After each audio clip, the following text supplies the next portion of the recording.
Well, it's been all over the news this week. At least 51 of the 67 Democratic members of the Texas House fled the state Monday to stop their state legislature from advancing a bill that many are calling draconian and voting restriction laws in this state. The bill includes proposals to ban drive-through and 24-hour voting options like those employed in Harris County in the last election. Harris County is where most of Houston is located. The bill also enhances access for partisan poll watchers, prohibits local election officials from sending out unsolicited applications to request mail-in ballots, and includes new voter identification requirements for absentee voters. It is believed that Democratic voters will be most impacted by these new laws. Now, joining us to talk about all of this and what's next for the bill is Texas State Representative Jarvis Johnson. Representative Johnson represents the area there that includes the Houston Metro. First of all, Representative Johnson, let me know if I got anything wrong there in that intro. Except for the picture, everything else is great. That's not you? That picture don't look like me no more. I got gray hair in my face now. That's my younger brother. Well, you know, brother, well, I'm part of the hair dye club, so come on over. Well, thank you again for being here. First of all, let me just ask you this. Are you in an undisclosed location? Are you at all afraid of being arrested and taken back to Texas? Well, jurisdiction doesn't allow the governor or the state Speaker of the House to come outside of Texas borders to arrest us, and that was the very reason why we chose to leave the state and then to come to Washington, D.C. So I'm not afraid of being arrested here in Washington, D.C. at all. Okay. Let me ask you this. Texas is a very hard state to vote in. There is very little evidence of voter fraud or abuse in your state. What exactly are Republicans scared of? What are they trying to fix that isn't already fixed? It's not just Texas, it's the entire nation. It's just we, the Democrats of Texas, have decided to do something different and drastic to bring about change. So this has been the narrative since 2016 with the big lie from Donald Trump that even began in his own primary caucus when he started accusing the Republicans and Ted Cruz of cheating when he lost the Iowa primary in 2016. It echoes when he said he lost then, it was stolen and it was cheated and blah, blah, this and blah, blah, that. So, and then the lie just continues. And so now the rest of the Republicans have jumped on board and have said that there is voter fraud. And to that point, you know, one of the things that Republicans love to tout themselves as being patriots of America, patriots. They love America. They walk around with, you know, the flag. They bleed red, white, and blue. You know, it's all about, you know, them. But, you know, at the end of the day, it's ironic and it's very contradictory in their behaviors, because what they're literally saying is that America is corrupt. Republicans are literally saying all of America is corrupt. And by saying that, they're saying there's voter fraud when Secretary of State after Secretary of State after Secretary of State in these red states have said the election was fair, the election was transparent, and the election was void of fraud in every state that you go through. Donald Trump himself even said, when they complimented him on how well the election went, he took the credit and he took the compliment and said, you know, I'm glad that we were able to make one of the most free and fairest and transparent elections of all time. Those are his words. But then he backdoored it with, but the election was stolen. I mean, that's just the kind of hypocrisy, that's the kind of lunacy that goes on within the Republican Party. And so what we know is that they're doing this as a power grab. What they have seen through their own actions and through their own behaviors, they're eroding away their own base. Their base is fleeing from their own party because of the lunacy, because of the contradiction, because of the antics that they continue to employ. And those moderate Republicans are saying, look, that's enough. And they are literally fleeing. And so while the narrative may be out there that everyone, the Republicans are against us, in my district, I have gotten hundreds of calls from Republicans. I've gotten thousands of calls from my Democratic voters, but I've gotten hundreds of calls from my Republican constituents that have said, thank you. Thank you for standing up. Thank you for doing what you're doing. And I continue to tell that message because I want other Republicans to feel confident enough to then step out and step up and say, look, you got cover. You're not going to be out here on your own. I know this is a polarized country. I know the lines in the sand are drawn so deep that nobody wants to cross them. But at the end of the day, we all are trying to get on one page and to try to create a voter bill that takes away freedoms. This is America. We're supposed to be free, but it takes away freedoms from one particular group of people. Is obviously the antics of a tyrannical government, and that's where we are going. If we're not careful, we're going to allow governments like Texas and then this nation, if we're not careful, to manipulate the voting process so that it would be in their favor. That is the classic definition of what tyranny is. Yeah, absolutely. I think what's on the minds of a lot of people, Representative, is what is it that you want people to know why you and your colleagues came to DC? You could have gone anywhere, obviously, to stop your legislature from advancing the bill. But you came here to Washington. What did you hope to accomplish being here in the nation's capital?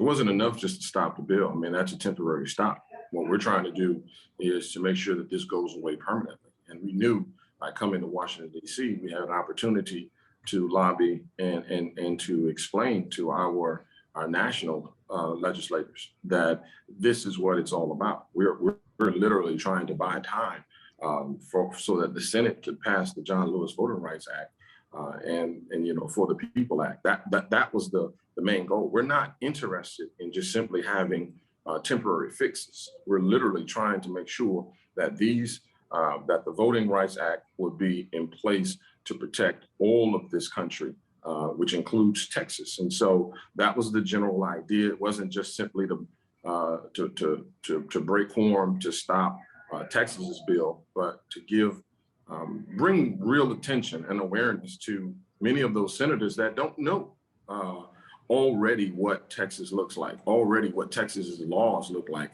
how restrictive they already are. And many of those senators are literally, when we're having conversations with them, their eyes are getting big and going, I did not know. I did not know in this day and age of technology that you guys don't have online registration. I did not know that you had all of these particular restrictions in place. I did not know that it had to be so many days out, of a registration before you could vote. I did not. That narrative is going on over and over and over again, because unfortunately, in the nation's capital of our senators, Cruz and Cornyn, they literally are lying to their colleagues. I mean, how often do you see a senator looking at the laws of another state? They don't. I mean, they look at the laws of their state, of who they govern. But we literally have Cornyn and Cruz that are lying to their colleagues about, this voter fraud this and this voter fraud that, and the number of cases that are out there of voter fraud that happened in our state, which in actuality is a lie. There's been no voter fraud in Texas, and there ain't been no voter fraud in the country. Because when you clearly define what voter fraud is, let's just define it. What does that mean? To me, voter fraud means that there is a concerted effort by an individual or group of individuals that are trying to manipulate the outcome of an election, manipulate or steal an election. That has not happened in this country at all. There has not been an effort by some tech group that has manipulated the voting system. That has not been a group of people that have gone from precinct to precinct to vote multiple times. There have not been individuals that have aliases or multiple, voter registration cards in different areas. That hasn't happened. That hasn't happened. What Governor Abbott and our Attorney General have literally done is to try to prosecute individuals who are on parole, who did not know that they could not vote, who were allowed to register to vote, who were then on voter registration rolls, and then who were given a voter ticket when they showed up to vote. And case in point, there's a Jarvis Rogers in Houston, Texas, that stood in line for 6 hours in March of 2020. 6 hours. He was the very last person to vote at Texas Southern University in Houston, Texas, during the primary election. And the fact that this man works 2 jobs, stood in line, voted at around 1 o'clock in the morning, and immediately left from the voting poll to go to work. Governor Abbott and the Attorney General have then gone after him to say that this was voter fraud. And I bring to the attention to the governor and the Attorney General that this young man who was released from prison in 2004, who was on parole until June of 2020. Now he voted in March, but he was going to be off of parole in June of 2020. The prison system themselves handed him a voter registration card, knowing that he still was on parole and had no authority or right to vote until he was complete with his parole. But the system itself failed him. And so the Attorney General placed a $100,000 bond on his head, more than murderers and rapists. And let me just say this, in my last point. It's so disingenuous of our own Attorney General, because he himself is under indictment for fraud himself. He's been under indictment for 5 years, but because he's the Attorney General, he's been able to push this out for more than going on 6 years now. So for him to still be able to run for office in itself is a travesty of justice. And unfortunately, there are people that are going to support him. And so we have an Attorney General that is who is an actual criminal himself, trying to criminalize voting for Black people in Houston, Texas. Well, in our remaining moments, I wanted to just ask, how can people help you? How can the DC Democratic Party even support you and your colleagues in this fight? How can people follow you? Is it donations? Like, what is it that we can do to help the Texas Democrats? This is a marathon and not a sprint. And I know everybody's excited, and we are even ourselves excited about what's happening, and that the type of media attention and all of the attention that we're garnering all over the country and all over the world. We thank you for that. But at the end of the day, this is a marathon and not a sprint. We're going to need your support beyond August 6th. You have to remember, this is America. And so being in America, this story is only hot until the next travesty in this country, until the next hurricane, or until the next, insurrection potentially could happen. And, something stupid from the Republican Party will bring the attention away from what we're trying to do and on to them. And so what we really need for you guys to do is to keep this going, keep the conversation going. Don't let people forget what we're doing out here. And we're literally putting our lives on the line. I have gotten so many death threats, it's unreal. And so when I get back to Houston, I'm literally have to hire a security team.